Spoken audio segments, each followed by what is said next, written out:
they eat. Evolutionary.org presents Evolutionary Hardcore Podcast with your co-hosts, Steve from the American Underground and Mobster from the UK Iron Den.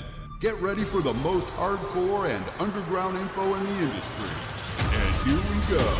10, 9, 8, 7, 6. Morning, everyone. Evolutionary.org Hardcore Podcast coming your way. Stevesmi here and the Mobster joining me for another episode. How's it going over there, man? All good. The sun's shining today. It's a nice day today. Yes, Brandon Curry, number 110. We have to do Brandon Curry, guys. He was the Mr. Olympia champion from 2019.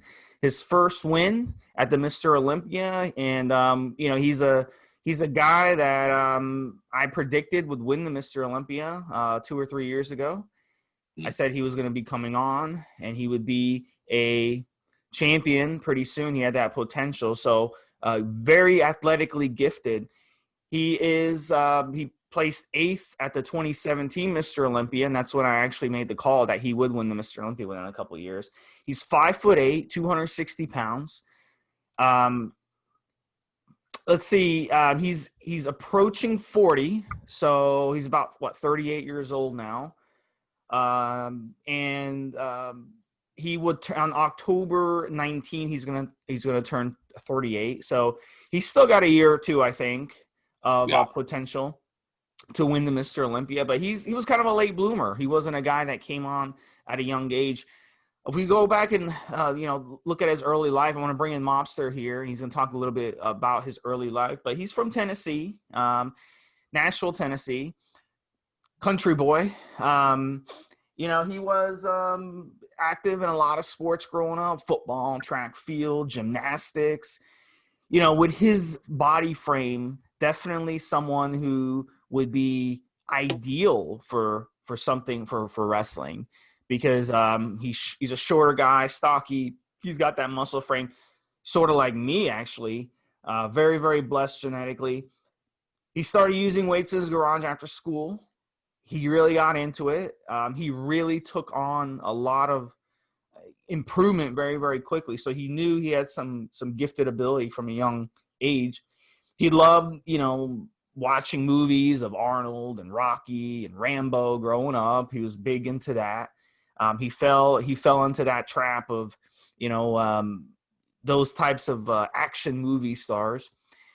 So, after high school, he majored in exercise science, tried to build an education in fitness. He graduated college, personal trainer, used that money to fund his bodybuilding career, amateur shows in his early 20s.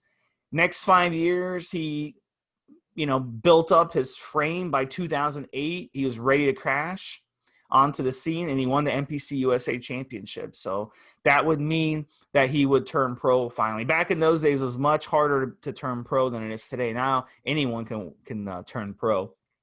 So, so Mobster, tell us a little bit about his early history. What else? Just watching the very, very well done David Bette Davis interview with him, an hour and a half or so, and rewatched it yesterday.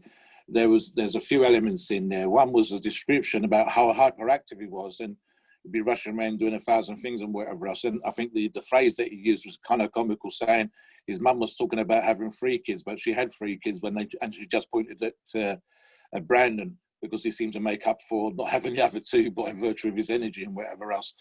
For me, and for a lot of pundits a few years ago, you just said that physically he had the attributes to win the Mr. Olympia. But what seemed to happen with Brandon probably about 10 or so years ago when he first came on the scene in terms of registering, at least on my own particular radar, and for pundits a few years ago, probably around the time when you're saying he's coming in 8th at the Mr. Olympias, he seemed a guy with all the physical attributes, but not quite being able to tie everything together. For whatever particular reason, whether it was genetically, as you've already described, athletically and genetically, he's got the connections, he's got the muscle tissue, everything's there, and yet he was the kind of wonder kind. It was like something that needed to happen, and it wasn't happening. You'd get these great pictures and then nothing. You get this I did, he's about to do this and he's going to do really well. And then it wouldn't. He disappeared off the scene for a little while. And then finally, the thing that seemed to make the difference was going over to the oxygen gyms with the camel crew in Kuwait. That seemed to make the difference. Now, looking at how that seems to work for some of the other guys that have done really well in Kuwait, it is literally, and if you've ever watched any of the videos with the British, American, Egyptian, any of the athletes that are out there, all they do is train, eat, and rest. If they socialize, it's with each other. They eat more or less. If they're not together, it's with one or two of the members of the crew. Literally, there are guys following you around the gym. Every single one has a trainer. Sometimes it's the same trainer, of course. But you can see videos. There'll be some guy with a towel. There'll be some guy filming, and there'll be the coach.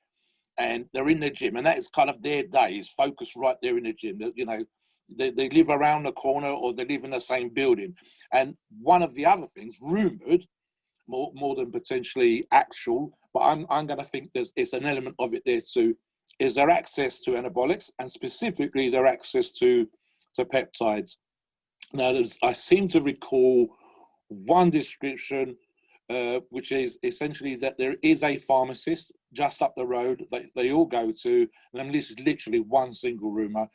And the gear in there is pharmaceutical. You go in there, you get your bits and bobs. It's all legal. It's all scripted and whatever else, and back. So they're in their rooms, they're playing video games, or they're talking to their family back in the original countries by the internet, and that is their day. It's almost kind of like the whole dungeon mentality. You train, you eat, you rest. Your socializing is literally around the table or with your family over the internet, and they're doing this. I think sometimes for 3 months, sometimes for 6 months. I believe with Brandon, pre-Mr Olympia 2019, it was like he was out there for 6 months, that his wife had literally said, you go, you spend all this time away from the family, because when you come back, you're going to win the Mr Olympia. And that's the kind of vibe. And that stopped him being the almost guy, and suddenly he was the guy. Came back, if not completely transformed, with his potential finally being realised. Come on stage, confident, rounded. Perhaps not the best lineup that there's ever been, but Brandon was the best that was there on the day. And then we had a new Mr Olympia. So yeah, that's the reason for me that he's gone from where it could have been and what was possible to what has finally actually arrived. Yeah, back to you, Steve. Yeah, so before we get into where he is now, let's kind of talk about what he's done the past decade. So over the past decade, he's worked his way up beautifully. He competed in more than 25, 30 pro bodybuilding contests over the past 10 years. Got a lot of fans, got a lot of respect. His best showing during that 10 years before he got to Mr. Olympia, he got 8th in 2011. He won the 2013 IFBB Arnold Classic in Brazil, and he won the IFBB Toronto Pro Super Show in 2015. In the 2017 Mr. Olympia, he came back, top 10, finished 8th again. And even though he was in his mid-30s, he still wanted to win the Mr. Olympia. And in 2019, he got first place. It was really, really amazing. No one thought he would do it, but he came and he got first place. And in that Mr. Olympia, Mobster, he had a solid win. William Bonac was second place. That was it. And then Hadi Choopan, who's from Iran originally, he got third place. And then Dexter Jackson, who we all know, got fourth. So he came on strong. It wasn't the best competition, but he had a solid win there. Just to interrupt, there's something that Steve and I talked in the pre-show. One of the cool things that happened at that particular competition, and it ties in with what I was just saying about having that time away from his wife and his family and going off to the Kuwait to become the Mr. Olympia, to be the number one guy. There's a bit on the stage where they do these giant mock cardboard checks that they have, like they do in a lot of competitions, and I believe the prize money to Mr. Olympia last year, I believe, was $400,000, so not an insignificant amount of money. He hands it alongside with the microphone there so that people can hear the words, and he gives this check to his wife. and he says, I think he literally says it's her money, not you know, like some guys, you know, the wife does this and the wife does that. He literally says, no, I'm going to give her the money because her and the family, they've made the sacrifice the same as I've made the sacrifice for me to become the Mr. Olympia, to train, to do all the things that are involved at that level of any sporting endeavor, to become the number one guy in the world. The drive, the grind, the pain, the discomfort, the massaging, the daily thousands of pounds of weight shifted, etc., and to spend all that time away from their family. And he hands it over and he says, she deserves this. They deserve this. It was a nice moment, and it made for something more, you know, running up and down, flash in the middle, or standing in front of the trophy, and the usual kind of stuff. Don't get me wrong, all of those speeches probably mean something to the guys, but there was something about him handing that over as if to say, listen, this is for her. The prize money is for her. It's for the family. It's for the kids. I'm going to get this. I've got my sponsorship. I'll do whatever else. I've you know, I like training. I like doing what I do. Great being Mr. Olympia, but this is theirs. This is what they deserve. So that was kind of cool as well. Yeah. But you, Steve? Yeah, what's been interesting, Mobster, is the past few Mr. Olympias. You had Phil Heath, okay? Then the next year, you had Sean Roden, and then you had Brandon Curry. What do all these have in common? They were all in their late 30s when they won Mr. Olympia. Phil Heath obviously started winning them when he was, you know, early, mid-30s, and then his last one was late 30s. But the point is, you know, you're not seeing guys who are in their 20s winning Mr. Olympia anymore, for sure. You know, that's the maturity, the muscle maturity. You've got more hours on them. You got more experience. And we see that a lot we see this a lot in pro sports. We see guys in the late 30s, like quarterbacks. The best quarterbacks in the NFL, you know, seem to be also in their late 30s. And then you've got the younger guys like Patrick Mahomes and Lamar Jackson. Those guys are in their really young, early 20s, and they're coming on. So, but as you get older, you build that experience, that intelligence to know how your body is and stuff. So even in bodybuilding, you know, definitely seeing a trend, guys in our late 30s. So take note of that if you're a younger guy.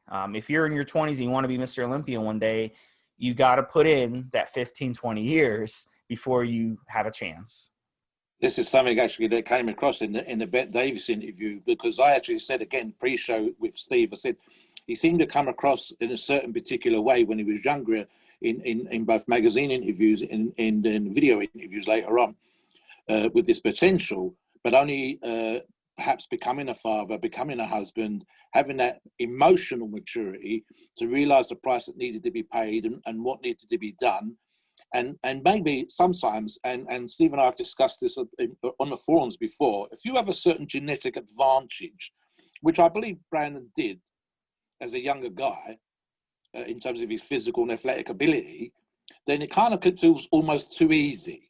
And then in another interview, which has nothing to do with Brandon, I've just watched something else off air, where suddenly you go from being an amateur to a pro, and you go, okay, as an amateur, you can go around the country and win this competition, and now you're up against the pros from all over the world, and you suddenly see that they have the same genetic advantages as you do. And I think this is what happened to Brandon.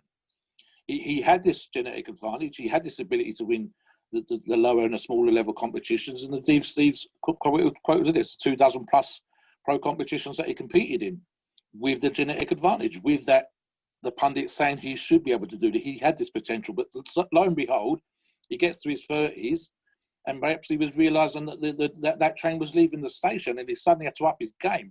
And that's where that emotional maturity comes in, having a wife to push you, wanting to do something for your kids. Suddenly realizing that if you don't get your fucking arse in gear, 2-3 years down the road, you're going to be 40, and that time's gone. And you know, in terms of my own physical maximal strength in competition would have been around my early 40s. You don't get the fucking move on, that time's gone. It's not, you don't keep that muscle, you don't keep that strength. And there's even an argument about the so-called grainy look, being able to pose perfectly, knowing your body really, really well, that younger guys don't have. There's a pro coming up now who's, I should remain nameless for the minute, who's an amazing physical phenomenon, absolutely amazing. But whether he will be with us in a year or two in terms of being on stage.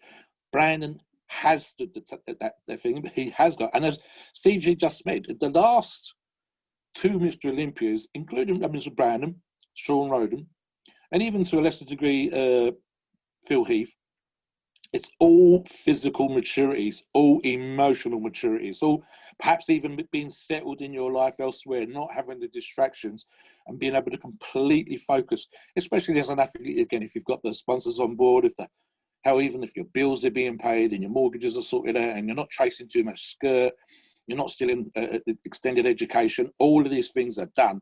And as a professional athlete, they should be done so that you can completely focus on what you're trying to do. And this appears to be the case with Brandon. When watching, I said to Steve again on the pre-show, he seems to have learned to train, not just being able to train and grow muscle, but knowing what kind of training he needs to do. His training has become a lot more varied. He's training with Charles Glass. We're getting to the training more in a minute.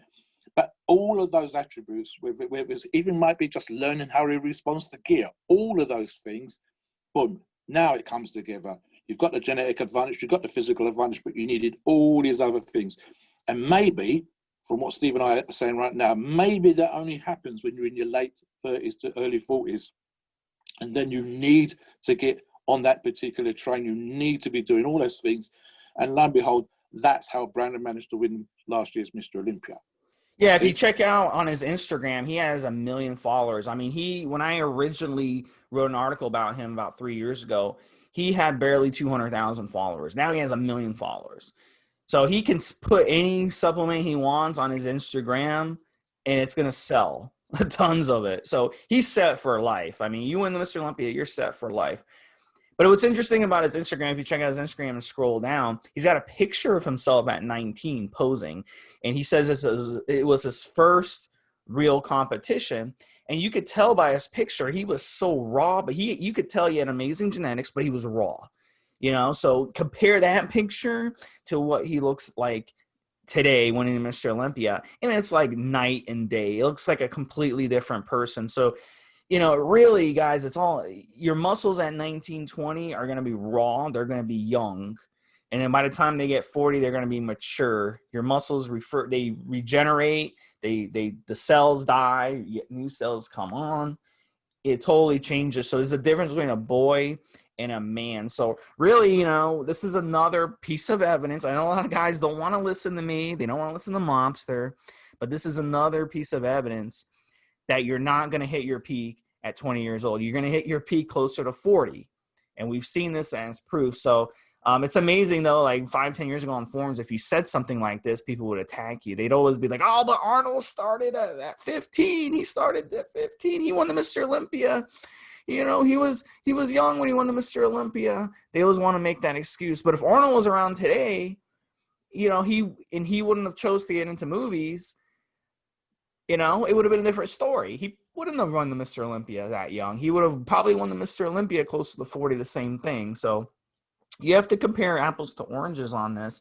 Really, it's all about, you know, the hours you put in the gym. The hours you put into the gym are going to be the difference. And that really, really makes a difference. His YouTube video as well. He's got a lot of lookers at his YouTube as well. You can look at his YouTube. He's a great poser. You can look at some posing videos that he does. Really, really, really solid poser. You can tell that he has the experience. If he started doing shows that young, he really knows how to pose now, 20 years later. So if you are a young guy and you want to do your first competition, you might want to watch his video on posing. That's going to teach you a lot. And he's also very, very intelligent. If you look at videos over the past 10 years, he's educated, he's intelligent, he knows his stuff. He's blessed genetically from a physical perspective, but he's also blessed academically. He's actually a very, very intelligent guy. So that definitely helped him take his everything to the next level. That's something, again, and we were talking about off air, and I said he's actually 2 or 3 videos where he's gone to, and this is just on the training specific stuff, gone and trained with Charles Glass in Gold's Gym, and you can see even he's given, but bearing in mind, we've already seen he was at college doing a physical education degree. He's at University of College doing his physical education degree. So it's one of those things where, certainly in terms of book knowledge. He should have been there, but no. He learned by going to see guys like Charles Glass, and you can see Charles say, no, pull your elbows back, pull your shoulders back more on this exercise. He's trained with the coach group, whose name I forget, unfortunately, goes by the name of Mountain Dog. And that's the same thing again. He's showing him different chest position on this and different back position on that. So I think what's happened here is, as I said, with the physical attributes that he had, he was gaining muscle, he was getting this size, but as Steve said, he was raw, it was kind of unrefined, and it wasn't being maximized. And lo, he's going to go with the coaches in Kuwait, with the coaches in America, and doing the rounds, going around to see these guys, seeing if they could teach me something. Can I learn? Can I get, suddenly my muscles start to look better, more rounder, more defined, harder, gnarly. And I go see this guy and I go see that guy. And and even things when you watch like Ronnie Coleman, some of his videos, and Jay Cutler, where it would be weekly or even more frequent than that, massaging, deep tissue massaging. So, okay, now we're maximizing recovery. And I think this is what Branham seemed to do. He knew from his book smarts what he should have been doing. But when he's actually gone and seen these guys with 10, 15, 20 years under their belt, and they're going, listen, still learning all the time. I'm working with my clients all the time. Let me see how you do this exercise. No, try this. Move this with your elbows. Let's see if we can accentuate this more. That's what he seemed to do. And that's where the transformation came in. And in fact, one of the articles we're going to link to, it was having a very, very question. It was a before Kuwait and after Kuwait. And I was debating with one of the members there as to, how much more he seemed to have done. There was a certain gnarly difference where the muscle had matured for sure. And we was actually debating specifics, which was to do with the pecs and how one seemed to be fuller and have a bit more shape to it and so on and so forth. But I think it was very much that he'd learned his body and he'd gone and spoke to the guys that knew their shit as far as training was concerned to bring out that last 1 or 2%, to bring out, maximize that genetic potential, not just to have it. It's like, let's say for argument's sake that, I was a 12-second sprinter. So I could pretty much take on anybody in my street, anybody in my school. And I could run all day and 12 seconds, 12 seconds, 12 seconds. Great, I'm a fast runner. But I'd have my arse handed to me all day long at a proper athletic competition. And I think this is what kind of, for me, this is how he seemed to come across. Now, if I start working with a sprint coach who's trained Olympic level athletes, I get my time down to 11 seconds. And now, maybe I'm a contender. And I think this is where Brandon was. He'd gone from being someone who had that ability, had the genetics, the desire, but wasn't quite maximizing every single thing. And that's what seemed to happen. Literally in the last 2-3 years, bang, I know what I need to do. I know who I need to go and speak to. I need to spend some money. I need to get on a plane and go to California, to go to Golds and get Charles Glass to show me. I need to go and see John the Mountain Dog, and I need him to work with him. And he started doing his videos. They're out there for you guys to have a look at. He started talking, so there's interviews on there where you can see him asking questions and being taught how to do these things. And there's a bit of back and forth. I mean, after all, this is a Mr Olympia contender, a very nearly man at that particular time. So it's not like he doesn't know fuck all. And of course, as I said, he's done the physical education degree. He ought to know his stuff. But now he's talking about 30, 40 years in the trenches when it comes to training and picking up little bits and pieces and all these little things and nice long time in sojourn, so we call it, in Kuwait. Plenty of time with nothing but training, nothing but nutrition, next to no socializing. I think literally the guys there, they go for meals and they talk on the internet to their families, and that's it. And there are guys in the gym that are tailing your equipment there. There are guys following you around, the so-called camel crew.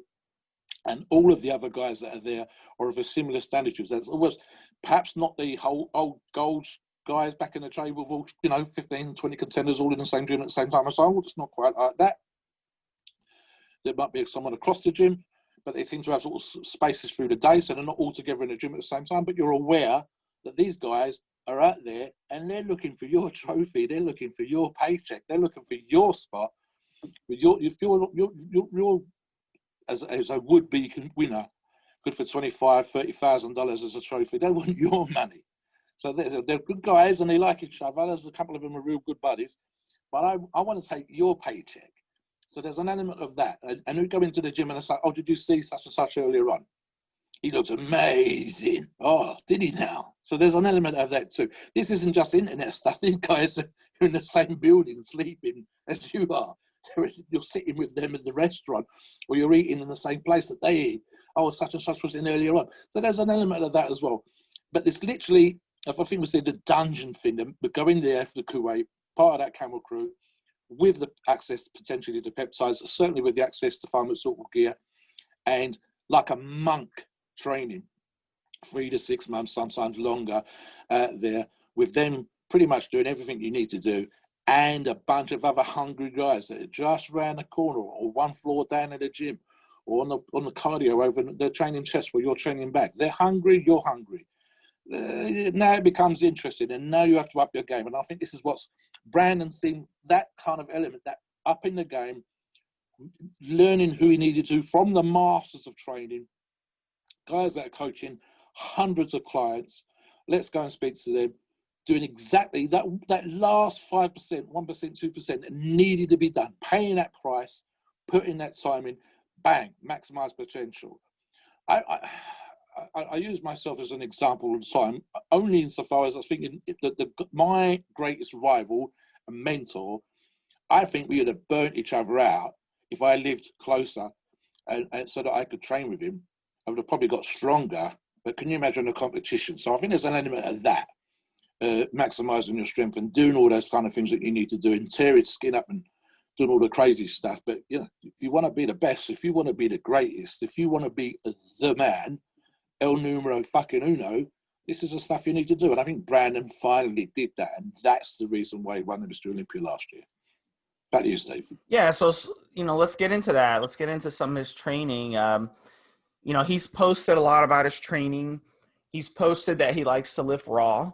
He doesn't like to use straps, wraps, gloves, belts. Some of his videos, he does use them. Some of his pictures, you can see him using them. But for the most part, he believes in lifting raw. He likes to change up his workouts. We know that from what he said. He doesn't like doing the same splits. He likes to mix up his splits. He, you know, an example of that, instead of just doing all push exercises one day, he'll mix it up. He might do chest and shoulders in back one day. So he might mix them up. So it's a little different. I like to keep things simple. I like to do a push split, a pull split, a leg split, and then rinse and repeat. But he likes to mix them up. That keeps, you know, there's some advantages to doing that, and there's some disadvantages. You know, it can get a little complicated, a little too complicated for my blood. He's a big believer in muscle hypertrophy. He believes in, you know, breaking down the muscle, and that's what you got to do. He likes to do rep ranges that are 10, 12, 14 reps. He likes to use proper form. So this is the way he trains, guys. It's not just going in there and throwing weights around like a gorilla. There's definitely a method to the madness of lifting weights, and he has mastered it. He likes to also take time, maybe a day, a week, or a day every 2 weeks to just strength train, where he takes longer between sets, kind of like what you like to do, Mobster, I'm assuming. Lower reps and strength train. So his workouts are like a mix, guys. He's mixing it up. And I think one of the big advantages of that is you don't get bored from the same workouts, because it can burn you out. Weight training can burn you out. And Mobster, you know this as well as I do. We've been lifting weights for 70 years combined between the two of us. And I can't tell you how many times I've gotten into my car to drive to the gym and I've been like, man, I really don't want to go.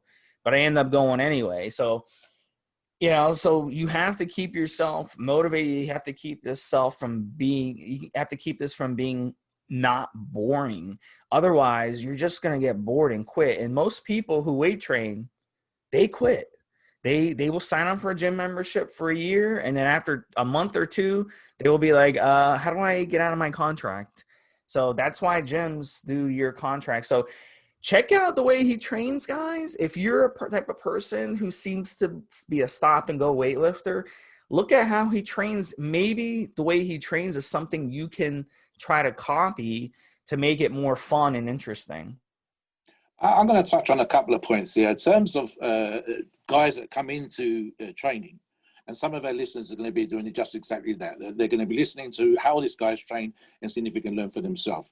Here's the thing, guys. There's an argument maybe for having to pay your dues. And that means under the squat bar, under the bench bar, under the press bar, with curling for dumbbells and so on. And being consistent, putting in the fucking time. Now, for most athletes, or would-be athletes, that's around 5 years. Some guys can do it quicker, but not, we're talking about the average person and listening, the average person that reads what we put out on the forums. And it's around 5 years, building your foundation, whether that's working up to a 300 bench or a 400 squat or a 500 deadlift or whatever, doing the rep work, learning your body and so on and so forth. Now, I think there's an element for me with Brandon, where there's a mental thing. If your career is specifically training to build, I mean, literally, let's be honest. When you're on stage, it's barely a day. It's probably about 8 or 9 hours, the Mr Olympia, from coming in the morning and putting your bag down in the room backstage to walking off with your check or no check. It's probably about 8 or 9 hours. It's probably even less. I think there's with the pre-judging and the night show, and specifically this year, especially with the situation that we've got, it's probably going to be a straight run through it, 6-7 hours, if there's no audience and whatever the arrangements are for this year. So that the rest of the year, every single day, every minute that you're awake, from when you get up to when you go to sleep, is going to be either eating, resting, or training and doing this stuff. So, you know, if you're a pro athlete, and especially if you've got other aspects to deal with, whether it's dealing with sponsors, dealing with fans, the commercial side and whatever else, it's 8 to 10 hours a day. So you kind of want that training. If you're training with the same every single day, which can work, and especially with the lower down you are, and you're still making that particular journey, that consistency and putting the work in, like I said earlier on, it's incredibly important. But when you're 15, 20 years into a bodybuilding career, when this is your every single day of the week, 5 to 6 days training, you're going to need that variety. And I think the other thing, and I touched on it a little bit earlier, is this element of him looking for the last 1 to 2% of things that are going to make a difference. Now, whether that's varying the training, whether it's, you know, it might be something silly like bringing out the outer or the inner head of a tricep. It might be just changing the angle a little tiny bit. It might be varying the rep ranges. You know, and something actually I touched on this week on the forums, whether it's volume work, trying to make hyperplasia, cell splitting happen, whether it's pumping the blood for capillary action, making the muscles, whether it's depleting glycogen with rep work, whether it's working on your strength, so that when you go back to the volume work, you're using bigger weights than you was last time, and so on. And this could cycle through the year.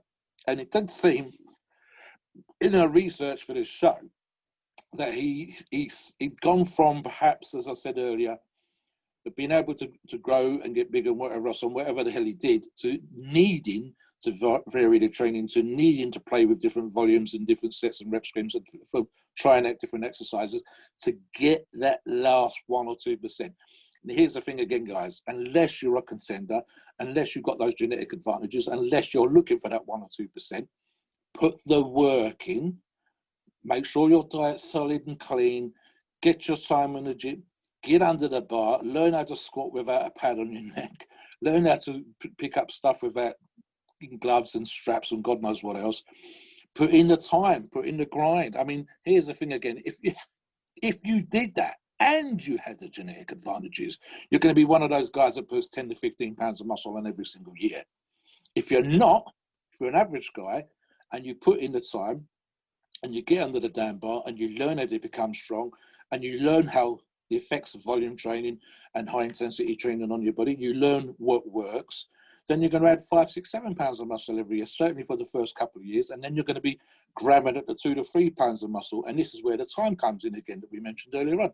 If you do 10 years and you gained 5 to 10 pounds in the first couple of years and 2 to 3 pounds for the rest of those, so you're talking about 20 or 30 pounds of muscle. Now you're a big guy, a big, strong guy. Now you're looking for the 1 or 2%. Now you're thinking about maybe competing, whether it's in weightlifting, in strongman, or in bodybuilding. Now you start to learn. You've played around with different food things. You work, what food can I have all the time that I can eat? What training can I do? Do I need, even I, for example, and Steve touched on this earlier on, just with my strength training stuff. Right now, I'm probably going for that last 1 or 2% in terms of my strength gains, and that'll probably finish in the next 6-7 weeks, and I'll ease back off. I will drop down to 70-80% of the numbers that I'm doing now. I'll change a couple of the exercises, and I'll probably put a lot more volume, and then I'll start my way back up in terms of my physical stuff. So I've done it the other way when I've tried to do the same thing all year round. And the closer I got to my own maximum physical strength, the more difficult that become. And that's something I learned for myself.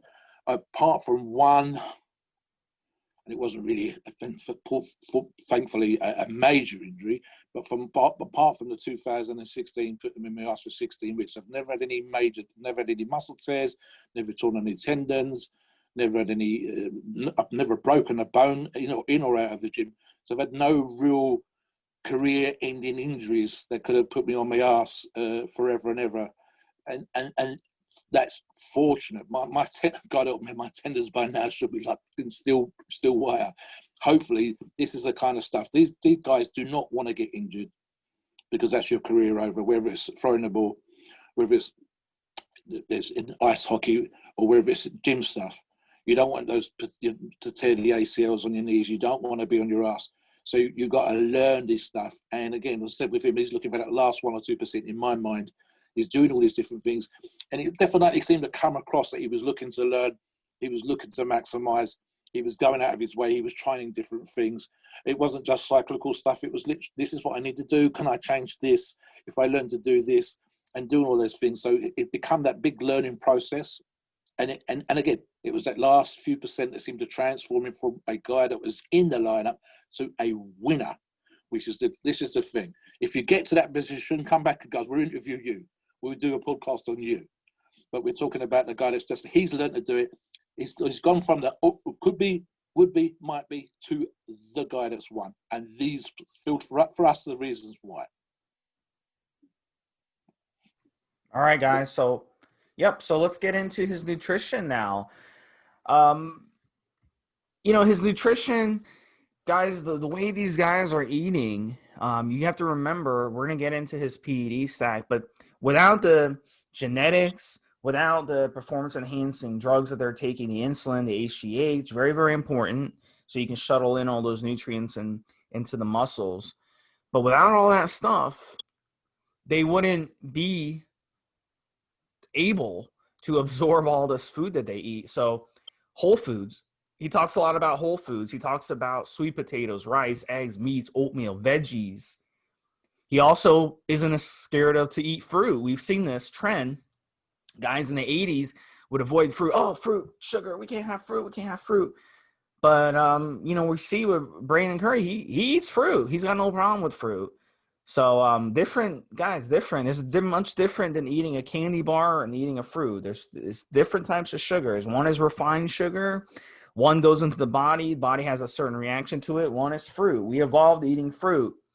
It's the first food that we ate when we evolved 2 million years ago was fruit. That's the first thing we put in our body. So nothing wrong with fruit. And he's proving it. Lots of supplements. Go on his Instagram. He pushes a lot of supplements, protein, fat burners, pre-workouts, multis, ZMA. All the supplements. He talks about the supplements. Now, is he using all these supplements or is he marketing all these supplements? Probably a little bit of both. I mean, let's be honest. Obviously the endorsements are needed. When you're a pro bodybuilder, how do you think you make your money? It's through endorsements, just like a tennis player, just like a football player, anything. You make a bunch of money from endorsements. So, but I mean, put it all together, guys. These guys, they eat a lot of food. They eat every 2 to 3 hours. It's true. But if you were to follow the way they eat, it wouldn't work out well for you. You got to remember their genetics, what the stuff they're taking and everything. So obviously a lot of protein, they eat a lot of carbs.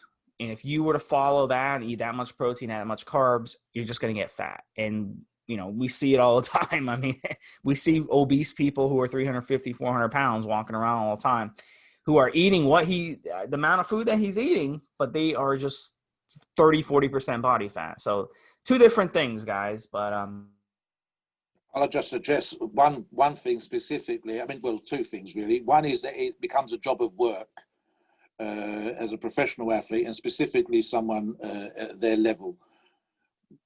It's and probably even worse when it's the competition diet. It is a job.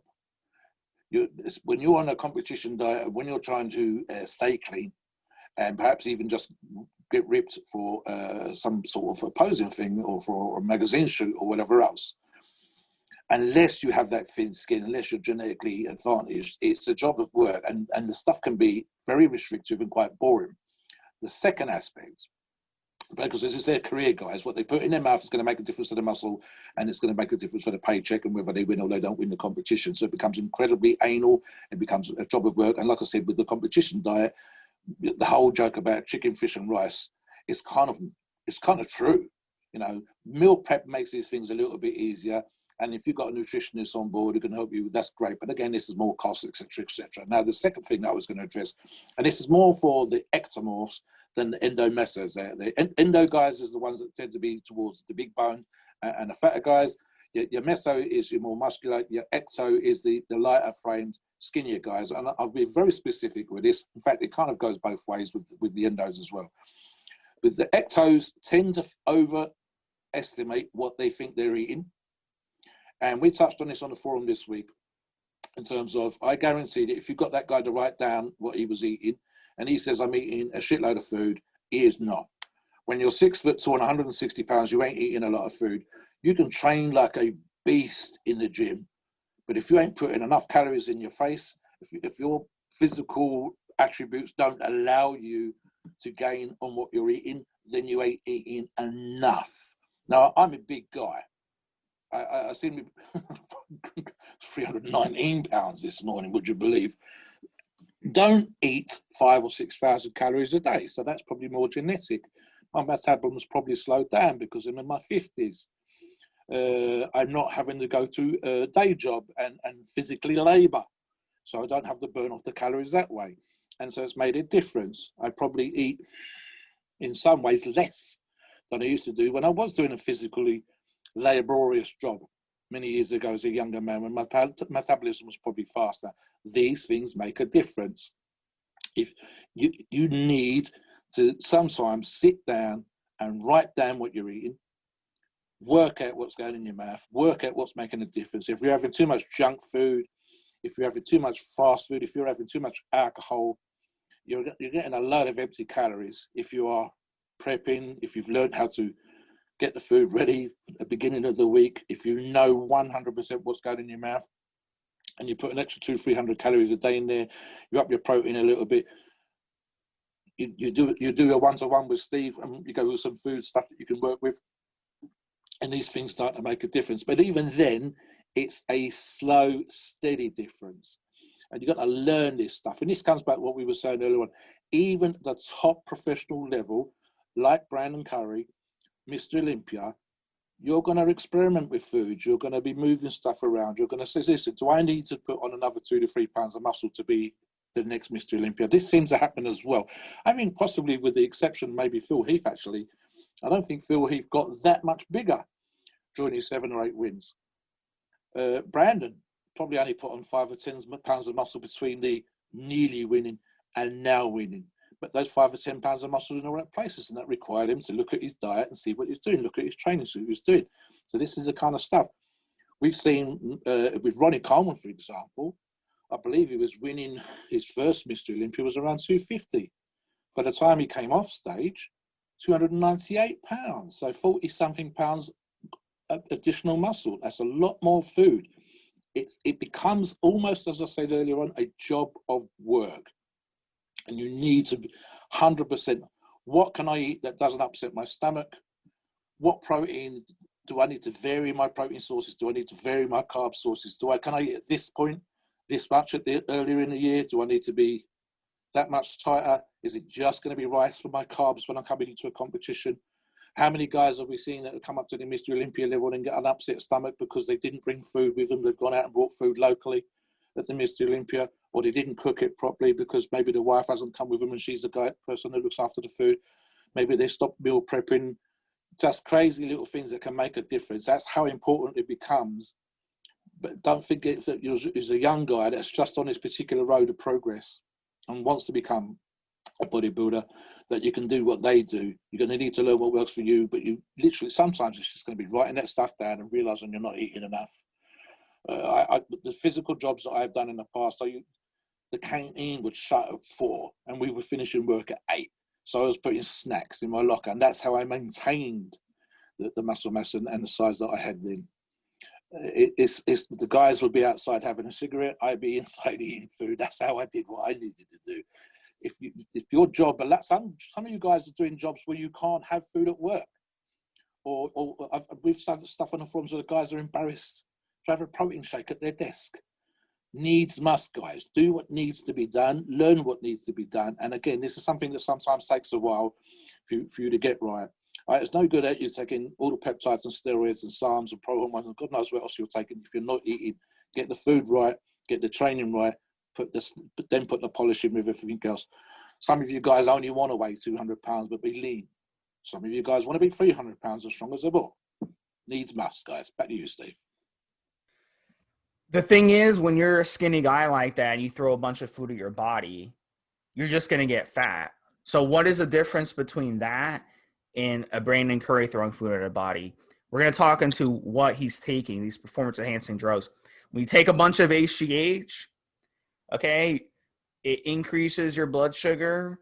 You take the insulin, it drops your blood sugar back down. You eat food, it's like a sponge right into the muscle.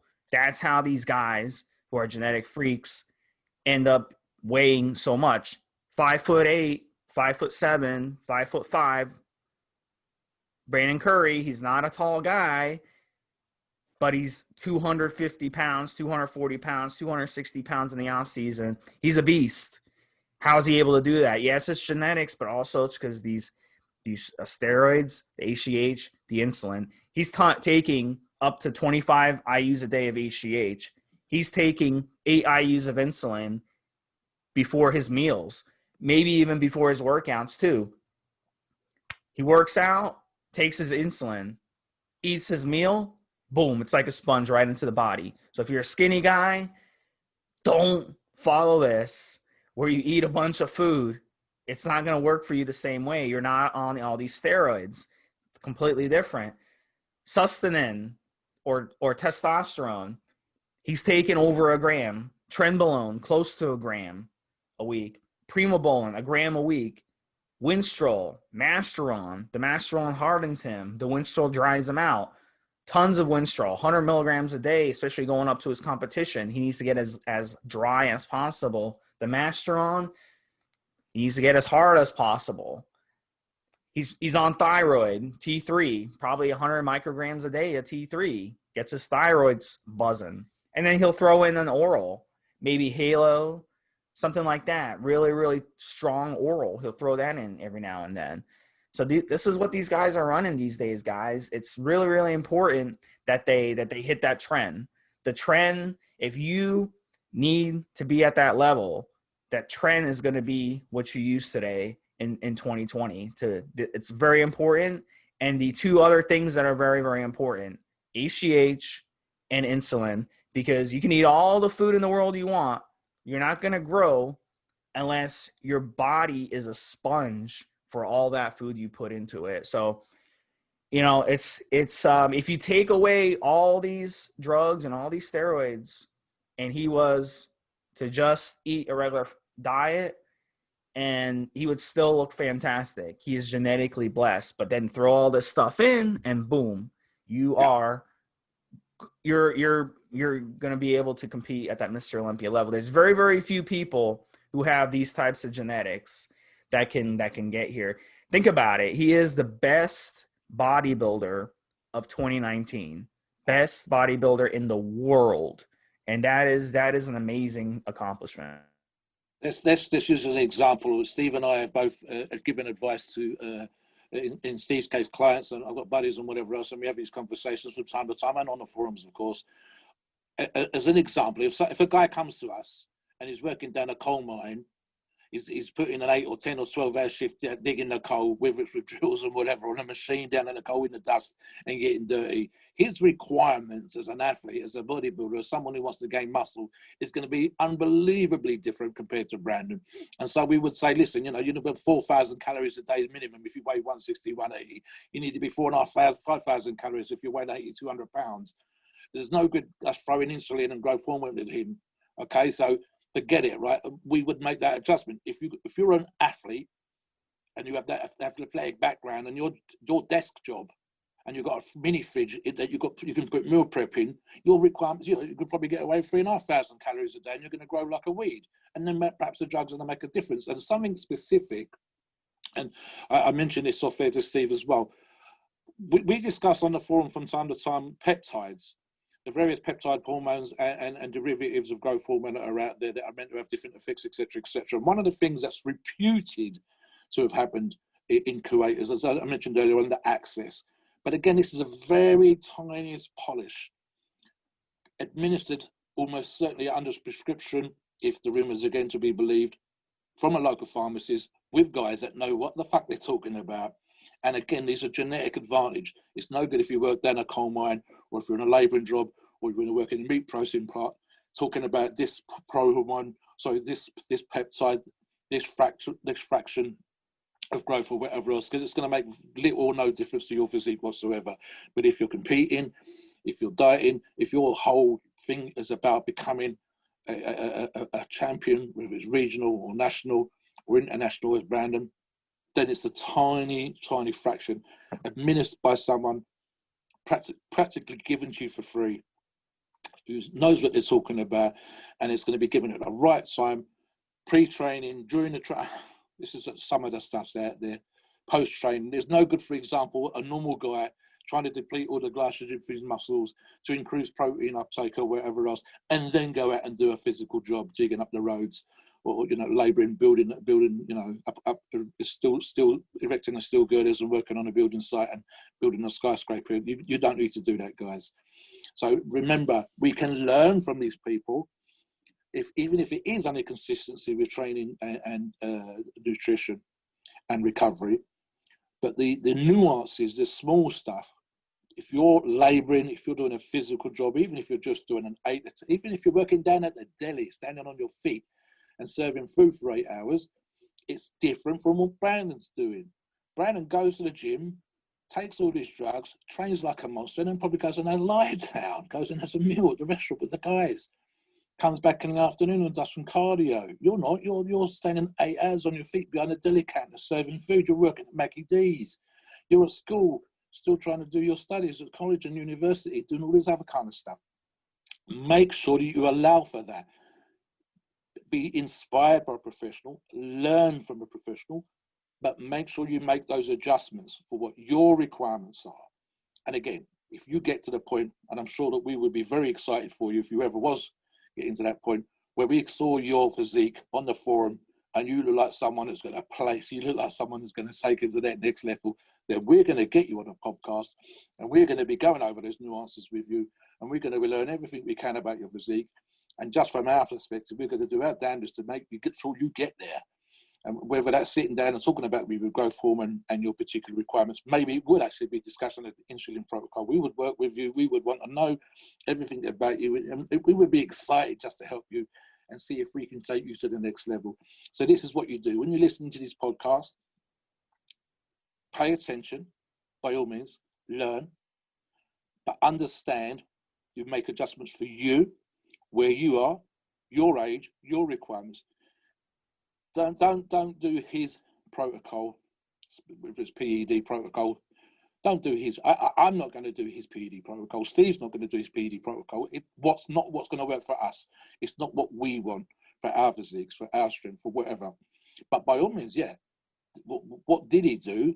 And can we learn from it? Yeah, of course we can. If we went and lived in a dungeon and someone pushed their meal prep through for the letterbox, and we had someone come in once a week to massage our muscles, and we was working with some of the top coaches of the world, I'm sure we'd be like 5 or 10% better. Christ, I'm halfway there now, sitting on my ass in my house, in my office, my gym 20 feet away, and I've got someone delivering food later on. The only thing I haven't got is someone pushing peptides through the letterbox. So there you go, guys. You know, it's that kind of stuff. Listen to what we're saying, learn, be inspired, be motivated. If listen, the thing for me, especially with someone who's a Mr. Olympia, I used to be, as a younger guy, I would open up the magazines. I went my mind blown by these physiques. Oh my God. Makes me want to go down the gym and train like a monster. Hell, my ego now would like the idea that perhaps one day Brandon and I could have a workout, that kind of vibe. And I could learn how he twists his wrist. I could learn how he flexes the muscle when he's doing a curl. And I could say, hey, if I'm not going to do that as a strength athlete, but I can take that piece of information, and I'm talking to a guy that wants to get a little bit more out of a curl workout, he wants a little bit more of a peak on his biceps, and I can say what I learned from Brandon, and I can take it to one of the guys and say, listen, this is what I saw Brandon Curry doing. He's the Mr. Olympia. Boom. So yeah, we're getting to that. Do you want to discuss, as we were talking about off air, Steve, the Mr. Olympia thing that's coming up?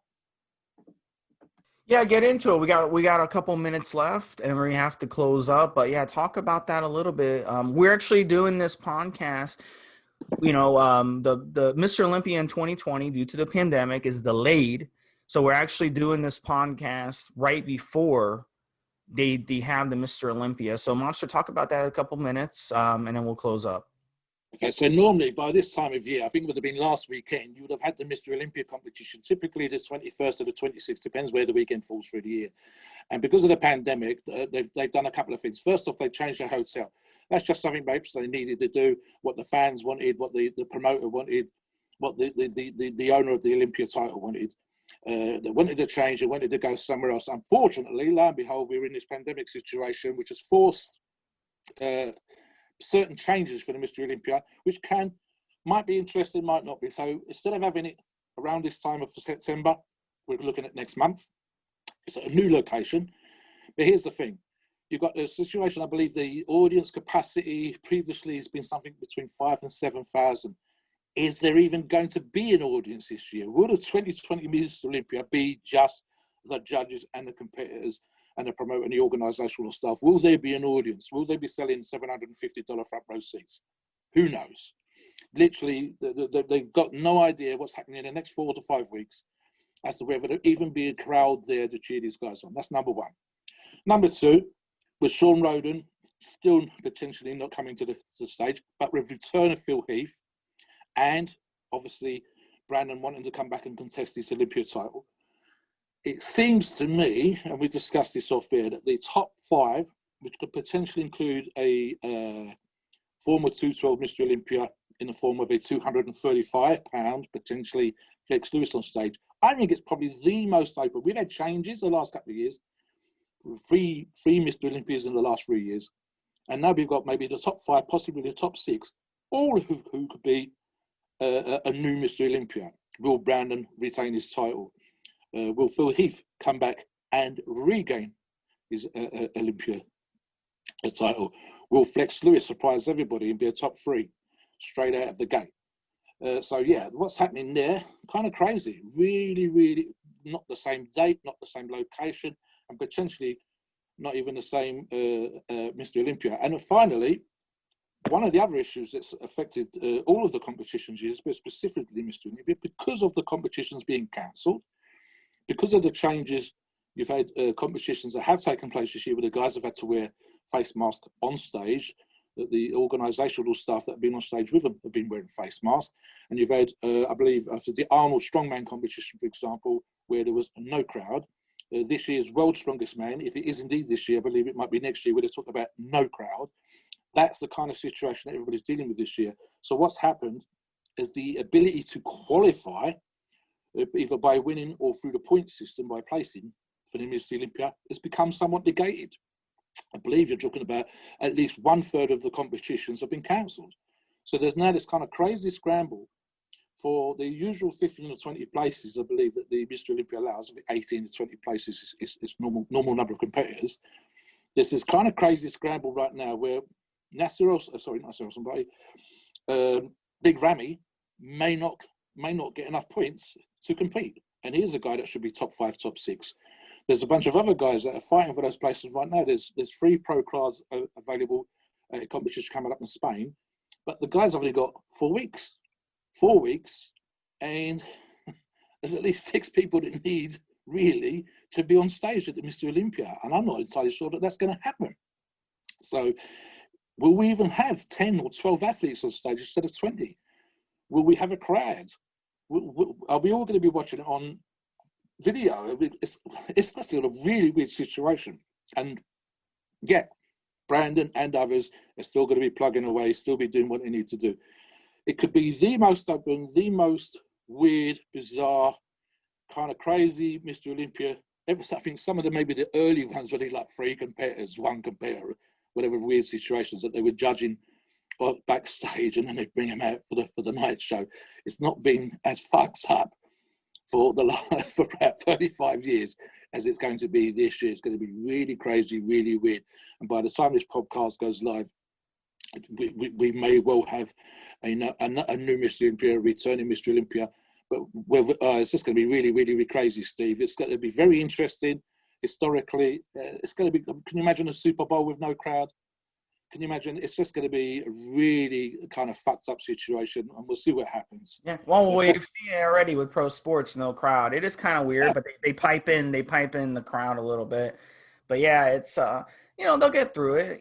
We just had the Stanley Cup Finals, and they had no crowd, and it's better than nothing. That they'll get through it, and they'll get it done. It'll be interesting. Yeah. A weird thing here in the UK, and I don't know if it actually took place or not, but there was some suggestion that there was a crowd outside one of the football matches that was taking place, the soccer games over here. The crowds gathering outside to cheer the match inside while watching it on their phones. Now, I don't know if that actually happened, because it kind of just sounded a little bit fucked up, because they weren't allowed inside because of the whole, it's just very strange, weird situation that we find ourselves in. In fact, just from the grip stuff that I do, I haven't competed for a couple of years now, but the guys have been doing this kind of informal online competitions and then sending old coins as a prize or whatever through the post. So it's not official. The numbers won't be going in the record books, but it's been putting out these challenges. I think there's 2 or 3 this year that I was invited to be involved in, which I didn't bother with, where these were online for the last 5 or 6 months, 2 or 3 of these challenges. Very strange way of doing things. Enough to get the guys juicing, keep them down the gym training or whatever else. This is it. It's got a hard kind of situation to be going full bore training to step onto the stage when you haven't got that crowd cheering you on, when the only way you're going to know how you're going to look is going to be through the video, not with other going to be photography. It's very, very strange. We'll see what happens. All right, guys. So for Stevesmi and Mobster, I just want to remind everyone, I keep forgetting to remind you guys, I do have consultations, both by email, phone, Skype. If you guys want consultations on any of this stuff that we talk about on any of the podcasts, hit me up, Steve SMI on the forums, drop me a message, or get my attention on the forums on Evolutionary or EliteFitness.com. Just hit me up, Steve SMI, and I will... we'll set something up, and we'll get you looking the best you've ever looked before. So anything you want to add on that, Mobster? Give Steve a shout, guys. He knows his shit. All right, guys. So we'll finish this up. This was number 110, Brandon Curry. Next week, we're going to be having a really cool one. We might have to rush it a little bit because there's so much information on this one. But next week, who are we going to be doing, Mobster? It's going to be a really fun one. Yeah, I'm looking forward to it. I think it's really exciting, and there's a couple of little stories here. Bruce Lee. Yeah, I was kind of hoping you wouldn't say who it was, just to keep people wanting. But we'll tell you guys, it's going to be Bruce Lee. And if you guys have any suggestions, again, you can hit us up on the forum, post on the forum, and we will talk about who you want to talk about. But yeah, Bruce Lee, a really amazing story. I can't wait to talk about it.